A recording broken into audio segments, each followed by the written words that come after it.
Assalamualaikum viewers, welcome back with my another new tutorial. Spoken English কোর্সের ধারাবাহিক টিউটোরিয়ালের তৃতীয় পর্বে আপনাকে স্বাগতম। সো ভিউয়ার্স, স্পোকেন ইংলিশের একটি গুরুত্বপূর্ণ পার্ট হচ্ছে স্পিকিং। সো আমি আজকে আপনাদের সাথে এমন 10টি বিষয় শেয়ার করব যে 10টি বিষয় জানার মাধ্যমে আপনি স্পিকিংয়ে খুব ভালো করতে পারবেন। কথা না বাড়িয়ে আমি মূল ভিডিওতে চলে যাব। মূল ভিডিওতে চলে যাওয়ার পূর্বে আপনার কাছে একটি ছোট্ট রিকোয়েস্ট, আপনি যদি আমার চ্যানেলে নতুন হয়ে থাকেন so please subscribe my channel এবং পাশে থাকা বেল আইকনটি বাজিয়ে দিবেন, কেননা পরবর্তীতে আমি যখনই কোনো নতুন ভিডিও আপলোড করব সেই ভিডিওটি যেন সাথে সাথে আপনার কাছে পৌঁছে যায়। কে না চায় যে স্পিকিংয়ে ভালো করতে, সবাই চায় যে ভালোভাবে স্পিকিং করার জন্য, কিন্তু কিভাবে কোন কোন ক্রাইটেরিয়া ফলো করার মাধ্যমে কি কি ফর্মুলা অ্যাপ্লাই করার মাধ্যমে স্পিকিংয়ে ভালো করা যায় এটা কিন্তু আমরা অনেকেই জানি না। সো আজকে এই ভিডিওর মাধ্যমে আমি আপনাদের সাথে 10টি বিষয় শেয়ার করব যে 10টি বিষয় আপনি ফলো করার মাধ্যমে, 10টি বিষয় আপনি চর্চা করার মাধ্যমে আপনি কিন্তু স্পিকিংয়ে খুবই ভালো করতে পারবেন ইনশাল্লাহ। নাম্বার 1-এ যে বিষয়টি নিয়ে আমি কথা বলবো সেটি হচ্ছে think in English. So spoken ইংলিশের একটি গুরুত্বপূর্ণ বিষয় হচ্ছে থিঙ্ক ইন ইংলিশ। আপনি যদি ইংরেজিতে থিঙ্ক করতে না পারেন তাহলে কিন্তু আপনি স্পোকেন ইংলিশে ভালো করতে পারবেন না, কখনোই স্পোকেন ইংলিশে ভালো করতে পারবেন না। সো আপনাকে ফ্লুয়েন্ট কথা বলার জন্য, স্পোকেন ইংলিশে ভালো করার জন্য আপনি অবশ্যই থিঙ্ক ইন ইংলিশ, আপনাকে ইংরেজিতে থিঙ্ক করতে শিখতে হবে। সো এখন প্রশ্ন আসে যে কিভাবে আমি ইংরেজিতে থিঙ্ক করব। আমি তো একদমই জিরো থেকে শুরু করতে চাচ্ছি, আমার তো কোনো গ্রামার জানা নেই, আমার তো কোনো সেন্টেন্স মেকিং করার কোনো নলেজ নেই, কোনো এক্সপিরিয়েন্স নেই। সো আমি কিভাবে থিঙ্ক করব সেই বিষয়টাই কিন্তু আমি আপনার সাথে আজকে শেয়ার করছি যে আপনি কিভাবে থিঙ্ক করবেন। আপনি শুধু সাবজেক্ট এবং ভোকাবুলারি যদি জানেন, আর এই সাবজেক্ট এবং ভোকাবুলারি ইউজ করার মাধ্যমে, অ্যাপ্লাই করার মাধ্যমে কিন্তু আপনি ইংরেজিতে আপনি সেন্টেন্স ক্রিয়েট করতে পারবেন, খুব সহজেই ইংরেজিতে কথা বলতে পারবেন। সো সেটা আমি শিখিয়ে দিচ্ছি। আমি একটি উদাহরণের মাধ্যমে বুঝিয়ে দিচ্ছি যে আই গেট আপ আর্লি, অথবা এভাবে বলতে পারেন I get up morning, brush, breakfast, shower and school. So তাহলে কি হলো, আপনি সাবজেক্ট আর ভার্বগুলা, সিচুয়েশনাল যে মেন ভার্বগুলা রয়েছে সেগুলো কিন্তু বসিয়ে দিয়েছেন। সো সেগুলো বসিয়ে দেওয়ার মাধ্যমে আপনার পুরো সেন্টেন্সটা কিন্তু হয়ে গিয়েছে।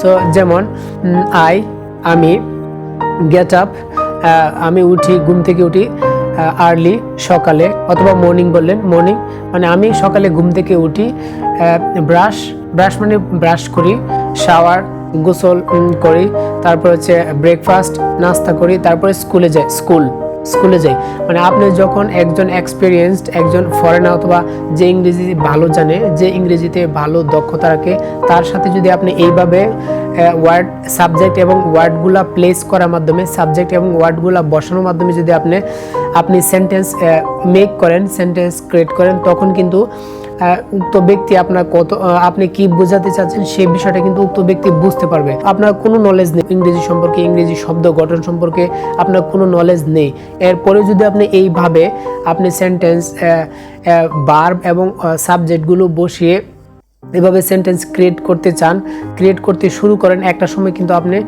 ইংরেজিতে ফ্লুয়েন্ট কথা বলতে পারবেন। দ্বিতীয় নম্বরে যে বিষয়টি শেয়ার করব সেটি হচ্ছে never translate Bengali to English. আপনি স্পিকিং পার্টে ভালো করতে চাইলে আপনাকে অবশ্যই বাংলা থেকে ইংরেজিতে ট্রান্সলেট করা অ্যাভয়েড করতে হবে। কেন নয়, আপনি যদি বাংলাতে ইংরেজিতে ট্রান্সলেট করেন তাহলে আপনার ফ্লুয়েন্সি হবে না।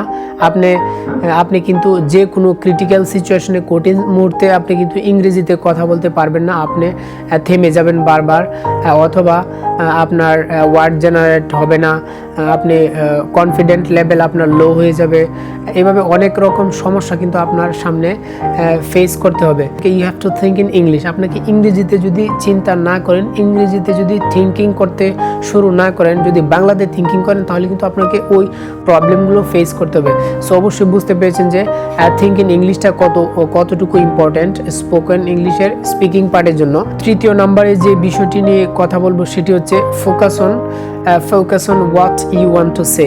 সো আপনি যে বিষয়টি নিয়ে কথা বলবেন, যে বিষয়টার উপর আপনি কনভারসেশন দিবেন, লেকচার দিবেন, অথবা আপনার ফ্রেন্ড সার্কেল, অথবা আপনি যার সাথেই কথা বলেন না কেন, যে বিষয়টি নিয়ে কথা বলবেন সেই বিষয়টির উপরে আপনাকে ফোকাস করতে হবে।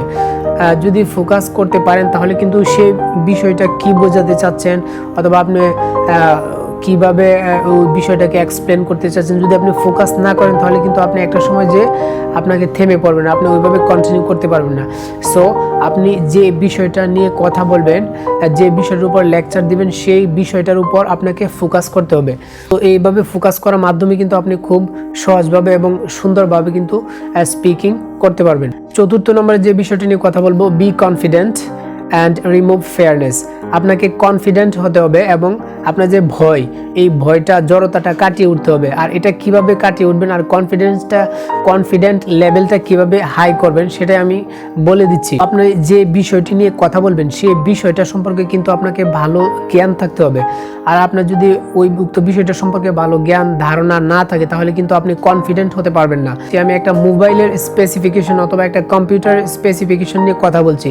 সো এখন যদি আমি কম্পিউটারের বিভিন্ন পার্টসের নাম যদি আমার জানা না থাকে তাহলে কিন্তু আমি কখনোই কিন্তু কথা বলতে পারবো না, আমি থেমে যাব, আমি মনে করার চেষ্টা করব। সো এগুলো করলে কিন্তু আপনি কখনোই কনফিডেন্ট পাবেন না, আর কখনোই ফ্লুয়েন্ট এবং সাবলীলভাবে কিন্তু আপনি কনভারসেশন করতে পারবেন না। সো এই জন্যই অবশ্যই আপনাকে কী করতে হবে, যে বিষয়টা নিয়ে কথা বলবেন সেই বিষয়টার সম্পর্কে ভালো ধারণা নিয়ে এরপরে আপনি কনভারসেশন করবেন। তার মাধ্যমে কিন্তু আপনি ভালোভাবে কনফিডেন্ট লেভেলটা হাই রাখতে পারবেন এবং আপনার যে জড়তা, আপনার যে ভয়, সেটা দূর করে আপনি স্পিকিং করতে পারবেন। পঞ্চম নাম্বারে যে বিষয়টি নিয়ে কথা বলবো সেটি হচ্ছে talk in front of mirror. So আপনাকে আয়নার সামনে দাঁড়িয়ে কথা বলার অভ্যাস করতে হবে। সো কেন আয়নার সামনে দাঁড়িয়ে কথা বলার অভ্যাস করতে হবে একটু বলছি। আপনি যদি আয়নার সামনে দাঁড়িয়ে কথা বলার অভ্যাস করেন তাহলে আপনার দুটা জিনিস হবে। একটা হচ্ছে আপনি এটা বুঝতে পারবেন যে আমি যখন অডিয়েন্সের সামনে কথা বলবো তখন আমার চেহারা, আমার অঙ্গভঙ্গি কীরকম হয়, কীরকম দেখতে দেখায়। সো এই জিনিসটা আপনি বুঝতে পারবেন এবং আপনার কনফিডেন্ট লেভেলটা হাই থাকবে। আর দ্বিতীয় নম্বর আরেকটা জিনিস হবে, আয়নার সামনে দাঁড়িয়ে কথা বলার মাধ্যমে আপনার কোন ভুলগুলো হচ্ছে, কিভাবে কথা বলা উচিত, আপনি কি ভয় পাচ্ছেন, থেমে যাচ্ছেন, ওয়ার্ড জেনারেশনের সমস্যা হচ্ছে, প্রনাউন্সিয়েশনের সমস্যা হচ্ছে, সবগুলো বিষয় কিন্তু আপনার এখানে আপনি খেয়াল করে ধরতে পারবেন এবং ভুলগুলো কারেকশন করতে পারবেন। সো স্পোকেন ইংলিশের স্পিকিং পার্টে অবশ্যই ভালো করার জন্য আপনাকে talk in front of mirror, আপনাকে আয়নার সামনে দাঁড়িয়ে কথা বলা অভ্যাস করতে হবে। ষষ্ঠ নম্বরে যে বিষয়টি নিয়ে কথা বলবো সে বিষয়টি হচ্ছে আপনাকে একা একা কথা বলার অভ্যাস করতে হবে। কেন নয়, আপনি যদি একা একা কথা বলার অভ্যাস না করেন তাহলে আপনি যখন অডিয়েন্সের সামনে যে কথা বলবেন তখন দেখবেন আপনি অনেক মিস্টেক করে ফেলছেন। সো ওই মিস্টেকগুলো কিন্তু আপনার ধরা পড়বে না। আর অডিয়েন্সের সামনে যে যখন আপনি মিস্টেকগুলো আপনার ধরা পড়বে তখন কিন্তু আপনার যে কনফিডেন্ট লেভেল সেটা কিন্তু লো হয়ে যাবে। দ্বিতীয়বার কিন্তু আপনি ভয় ফিল করবেন, আপনি কনফিডেন্ট লেভেল ডাউন হয়ে যাবে এবং আপনার ভয় কাজ করবে, জড়তা কাজ করবে যে আমি তো গত পর্বে কথা বলার সময় অনেকগুলো ভুল করেছি, এই ভুলটা আবার হয়ে যায় নাকি, এরকম একটা ইনসাইডে আপনার কিন্তু এরকম একটা এমন একটা ফিলিংস কিন্তু কাজ করবে। সো অবশ্যই আপনাকে টক অ্যালন, আপনাকে একা একা কথা বলা অভ্যাসটা করতে হবে। একা একা কথা বলা অভ্যাস করলে আপনার ভুলগুলো ধরা পড়বে এবং আপনার কনফিডেন্ট লেভেলটা হাই হবে। সপ্তম নম্বরে যে বিষয়টি নিয়ে কথা বলবো সেটা হচ্ছে record your voice and listen. আপনি যখন কথা বলবেন তখন আপনার ভয়েসটাকে রেকর্ড করতে হবে। তো আপনি 5 মিনিট 2 মিনিট যতক্ষণই রেকর্ড করেন, রেকর্ড শেষে আপনার এই রেকর্ডিং অডিওটা আপনাকে শুনতে হবে এবং শোনার মাধ্যমে আপনার যে ভুলগুলো অথবা আপনার কোথায় কি বলা উচিত ছিল, কোথায় কোন ভোকাবুলারিটা ইউজ করা প্রয়োজন ছিল, আপনার কথা বলার শর্টটা কীরকম রাখা উচিত ছিল, আপনার কোন জায়গায় কোন ভোকাবুলারিটা প্লেস করার প্রয়োজন ছিল, আপনার প্রনাউন্সিয়েশন ঠিক হচ্ছে কি না। সো স্পোকেন ইংলিশের রিলেটেড মানে স্পিকিং পার্টের যতগুলো প্রবলেম রয়েছে সবগুলো প্রবলেম কিন্তু আপনি ওই রেকর্ডিং শোনার মাধ্যমে আপনি বুঝতে পারবেন। সো আশা করি বুঝতে পেরেছেন যে রেকর্ড ইউর ভয়েস এই ফর্মুলাটা কতটুকু ইম্পর্টেন্ট। অষ্টম নম্বরে যে বিষয়টি নিয়ে কথা বলবো সেটি হচ্ছে record video record. So video record করার মাধ্যমে আপনি আপনার পুরো ফেস, আপনার জেস্টার, পশ্চার আপনার স্পিকিং পার্টে পুরো সময়টা জুড়ে আপনার যে প্রবলেমগুলো রয়েছে সমস্ত প্রবলেমগুলো এবং আপনার যে কারেকশনগুলো রয়েছে সবগুলো কারেকশন কিন্তু আপনার ধরা পড়বে এবং আপনি ভিডিওটা দেখার মাধ্যমে এই জিনিসগুলো ফাইন্ড আউট করে সেগুলা সমাধান করতে পারবেন। তো 9 নম্বরে যে বিষয়টি নিয়ে কথা বলবো সেটি হচ্ছে প্র্যাকটিস ফিজিক্যালি। সো আপনার যদি কোনো ফ্রেন্ড থাকে প্র্যাকটিস করার জন্য, সেই ফ্রেন্ডের সাথে আপনি প্রতিদিন 10 মিনিট 5 মিনিট আপনাকে কি ফিজিক্যালি সামনাসামনি আপনাকে কনভারসেশন করতে হবে। কেন নয়, সামনাসামনি কনভারসেশন করার মাধ্যমে আপনার একটি রিয়েল লাইফ এবং একটি ফিজিক্যাল একটি এক্সপিরিয়েন্স আপনার হবে। আপনার ফ্রেন্ডের সাথে কনভারসেশন করার মাধ্যমে আপনি যদি কোনো ভুল করেন তাহলে কিন্তু আপনার তেমন কোনো লজ্জা অথবা কোনো ভয় কিন্তু আপনার কাজ করবে না।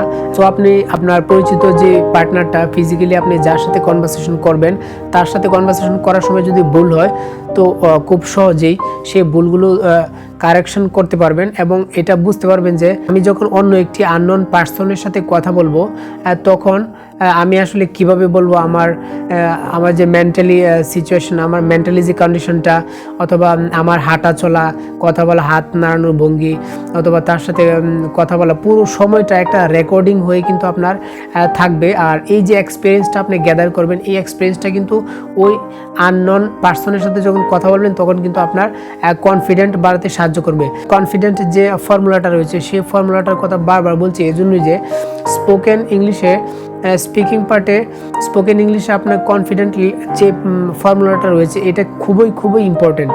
কেননা কনফিডেন্স যদি আপনার না থাকে তাহলে কিন্তু আপনি যত কিছুই জানেন, যা কিছুই জানেন, আপনি কখনোই কিন্তু স্পিকিংয়ে ভালো করতে পারবেন না, ইভেন আপনি স্পিকিংই করতে পারবেন না। সো প্রতিটা জিনিসের সাথে কিন্তু আপনার কনফিডেন্ট রিলেটেড। সর্বশেষ যে বিষয়টি নিয়ে কথা বলবো সেটা হচ্ছে প্র্যাকটিস অনলাইনের মাধ্যমে স্পিকিং প্র্যাকটিস করার জন্য কিন্তু অনেক প্ল্যাটফর্ম রয়েছে। সো অনলাইন প্র্যাকটিস স্পোকেন ইংলিশের অনলাইন প্র্যাকটিসটা একটি খুবই গুরুত্বপূর্ণ একটি বিষয়। কেননা ওই অনলাইনে প্র্যাকটিস করার মাধ্যমে কিন্তু আপনি একদম অপরিচিত একটি পার্সনের সাথে কিন্তু আপনি নতুনভাবে পরিচিত হওয়ার মাধ্যমে বিভিন্ন নতুন টপিক নিয়ে কনভারসেশন করার মাধ্যমে নতুন বিষয় জানতে পারবেন এবং নতুন কিন্তু আপনার ধারণা ক্রিয়েট হবে। প্রথমত আপনার যে একটা নতুন ব্যক্তির সাথে কথা বলতে যে আমার কোন বিষয় দিয়ে শুরু করতে হয়, কিভাবে কথা বলতে হয়, কোন টপিক নিয়ে কথা বলতে হবে। সো আপনার একসাথে আপনার স্পিকিংও প্র্যাকটিস হবে আর বিভিন্ন নতুন বিষয়গুলো জেনারেট করতে আপনার যে ক্রিয়েটিভিটিটা সেটা কিন্তু হাই হবে। মাল্টিপল পার্সন অথবা নতুন আপনার যে পার্টনার, নতুন পার্টনারের সাথে পরিচিত হয়ে তাদের সাথে কথা বলে বিভিন্ন প্রকার ভোকাবুলারি শিখতে পারবেন, তাদের প্রনাউন্সিয়েশন শিখতে পারবেন, তাদের কাছ থেকে নতুন ওয়ার্ড স্ট্রাকচার শিখতে পারবেন। সো আশা করি বুঝতে পেরেছেন যে স্পিকিং পার্টে অনলাইন প্র্যাকটিসটা কতটুকু ইম্পর্ট্যান্ট স্পোকেন ইংলিশের জন্য। সো ভিউয়ার্স, আমি যে 10টি বিষয় শেয়ার করেছি, যে 10টি বিষয় নিয়ে আপনাদের সামনে বিস্তারিতভাবে আলোচনা করেছি, আপনি যদি উক্ত 10টি বিষয় নিয়ে প্র্যাকটিস করেন তাহলে কিন্তু আপনার স্পিকিং পার্টে আপনি খুবই দ্রুত কার্যকরীভাবে কিন্তু আপনি সফলতা লাভ করতে পারবেন। এবং এই 10টি বিষয়ের উপর পরিপূর্ণভাবে ফোকাস করলে আপনার স্পিকিং পার্টে আপনি অবশ্যই ভালো করতে পারবেন। ভিডিওটি শেষে যে কথাটি বলতে যাচ্ছি, আপনি যদি আমার চ্যানেলে নতুন হয়ে থাকেন so please subscribe my channel এবং পাশে থাকা বেল আইকনটি বাজিয়ে দিবেন। কেন নয়, পরবর্তীতে আমি যখনই কোনো নতুন এরকম শিক্ষামূলক ভিডিও আমি পোস্ট করব সেই আপডেটেড ভিডিওটি যেন সাথে সাথে আপনার কাছে পৌঁছে যায়। আর আপনার আশপাশে থাকা ফ্রেন্ড সার্কেল যারা স্পোকেন ইংলিশ শিখতে চাচ্ছে এবং শুরু থেকে কিভাবে শুরু করবে একদম ডিটেলসে, ফ্রম দ্য ভেরি বিগিনিং তারা কিভাবে শুরু করবে একদম ডিটেলসে কিন্তু আমি ধারাবাহিকভাবে আমার যে প্রথম এবং দ্বিতীয় যে টিউটোরিয়ালগুলো রয়েছে প্রতিটা টিউটোরিয়াল দেখার মাধ্যমে কিন্তু উক্ত ব্যক্তি একটি কমপ্লিট একটি গাইড পাবে। সো ভিউয়ার্স, আজকের মতো এখানে বিদায় নিচ্ছি। আবার নতুন পর্ব নিয়ে আপনাদের সামনে হাজির হব। সেই পর্যন্ত ভালো থাকুন। আসসালামু আলাইকুম।